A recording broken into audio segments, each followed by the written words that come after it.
तो रुपया डॉलर के मुकाबले 92 के पार चला गया है। इसका सीधा सा मतलब है अब हमें हर एक डॉलर के लिए पहले से कई ज्यादा पैसे देने पड़ रहे हैं। पर सवाल ये है कि ऐसा हो क्यों रहा है। चलिए इसे समझते हैं। 92.35 प्रति डॉलर, ये जो नंबर है ना, ये हमें दो बड़ी वजहों की तरफ इशारा कर रहा है।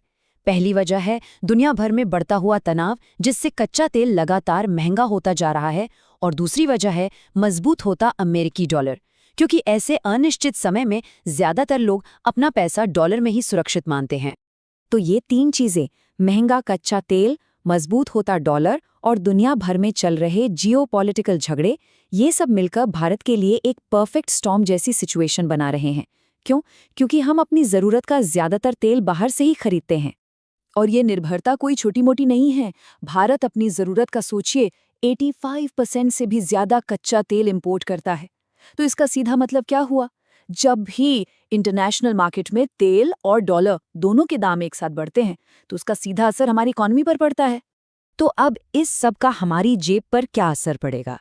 देखिए, सबसे पहले तो पेट्रोल डीजल महंगा होगा, ये तो साफ है। लेकिन कहानी यहीं खत्म नहीं होती। हमारे फोन, टीवी, कारें और यहाँ तक कि फ्रिज, वॉशिंग मशीन जैसे घरेलू उपकरण भी महंगे हो सकते हैं। ऐसा इसलिए क्योंकि इनके कई जरूरी पार्ट्स बाहर से आते हैं और अब उन्हें इंपोर्ट करना महंगा हो गया है।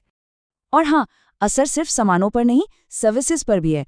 अगर कोई विदेश में पढ़ाई करने या फिर घूमने का प्लान बना रहा है, तो अब उन्हें हर डॉलर के खर्च के लिए अपनी जेब से ज्यादा रुपए देने होंगे।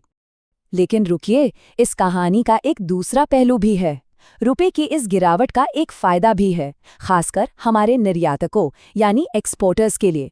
जब रुपया कमजोर होता है, तो विदेश में सामान बेचकर कमाए गए हर डॉलर के बदले उन्हें अब भारत में ज्यादा रुपए मिलते हैं। अच्छा, इस पूरी उथल-पुथल के बीच भारतीय रिजर्व बैंक यानी आरबीआई चुप नहीं बैठा है। आरबीआई ने मामले को संभालने की पूरी कोशिश की है।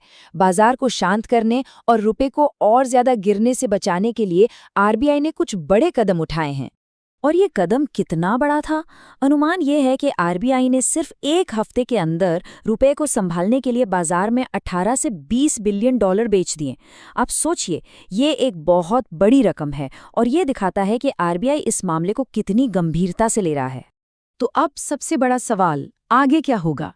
ज्यादातर एक्सपर्ट्स का मानना है कि इसका जवाब एक ही चीज पर टिका है, और वो है कच्चे तेल की कीमतें। तो एक्सपर्ट्स के हिसाब से मोटे तौर पर तीन बातें हो सकती हैं।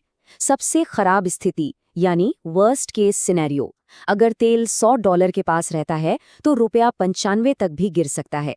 सामान्य स्थिति या बेस केस, अगर तेल $80 पर रहता है तो हम इस दबाव को शायद मैनेज कर लेंगे। और सबसे अच्छी स्थिति यानी बेस्ट केस, अगर दुनिया में तनाव कम होता है तो रुपया रिकवर होकर वापस 90 के लेवल पर भी आ सकता है। तो ये है रुपए की पूरी कहानी, कैसे इंटरनेशनल मार्केट की हलचल का सीधा असर हमारी जेब पर पड़ता है। बस एक बात ध्यान रखिएगा, ये जानकारी सिर्फ समझने समझाने के लिए है, इसे किसी भी तरह की निवेश की सलाह ना समझें।